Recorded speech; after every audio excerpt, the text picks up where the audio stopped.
Hello, everyone. My name is Freddie, and today I have the pleasure of speaking with Mrs. Jody Ann.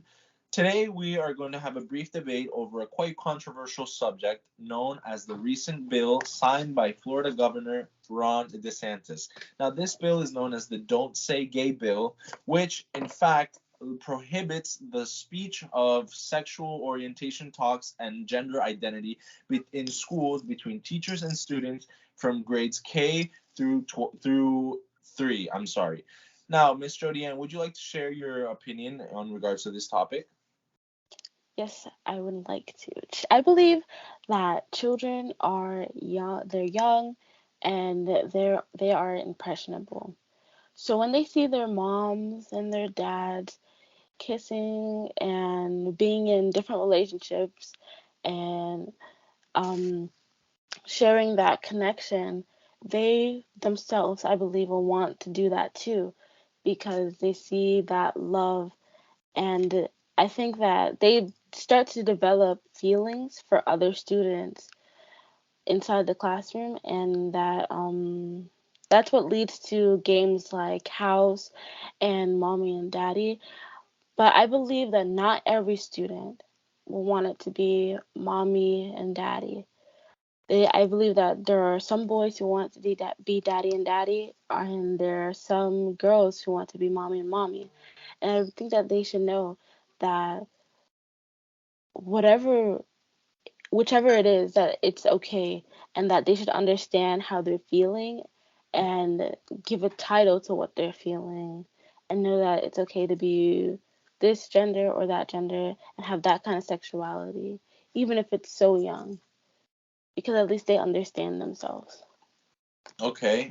Now I understand where you come from with that point, but when we look at the ratio of the amount of children that don't necessarily fit into a certain sexual orientation, or maybe they're confused and they really just don't know what they want in life, compared to the ratio of children that are perceived as normal and they have normal feelings of attraction to the opposite sex, the ratio is far more in favor of those that are normal per se. So when I see these sort of children that suffer with those sort of mental, I guess you can say mental imbalances, or just they're confused, I feel like they have every single right to approach therapists, counselors, and even approach teachers on their own part, and have those kind of discussions privately. Maybe if they feel like they can't have those sort of conversations at home because maybe they come from a traditional mother and father household.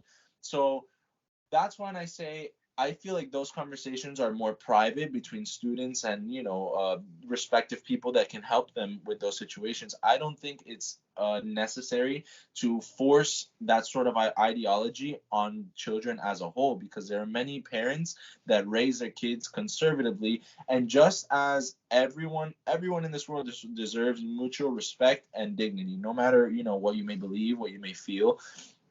But I think that for those parents that want to raise their kids conservatively with a conservative mindset, I feel like they have every right to let their children grow up and maybe have that conversation with them later on in life, just as much as those children and families that are viewed as misfits in society. They have every right to live and be themselves, but on their own decision. I don't think that everyone needs to kind of incorporate their belief, just as we don't need to incorporate normal mother and father household. Everyone kind of has their own decision, and I feel like that's more personal in each household. And I don't think it is something we should be seen or spoken about in schools, especially at such a young age. At third grade, children don't have the comprehension to really understand what is morality and what is, they don't even understand what is sex yet, especially because when we look at the sexual education speech, we don't have that. Well, at least in my time, we didn't speak about that until seventh grade. And when we spoke about sex ed, you had to get a paper signed by your parent in order for a teacher to speak about that. So just how you need permission from a parent and to speak about regular biological sex, I feel like it's just right for a parent to have a say in what their child hears in school about something, sexual related, whether it be one or the other. And that's just how I feel about the topic. All right. Well, thank you, Mr. Bordones, thank you, Mr. Bordones, um, um, for debating this topic with me today. I really appreciate you being here and giving us your time. Absolutely. It's my pleasure. Thank you so much. You have a great day.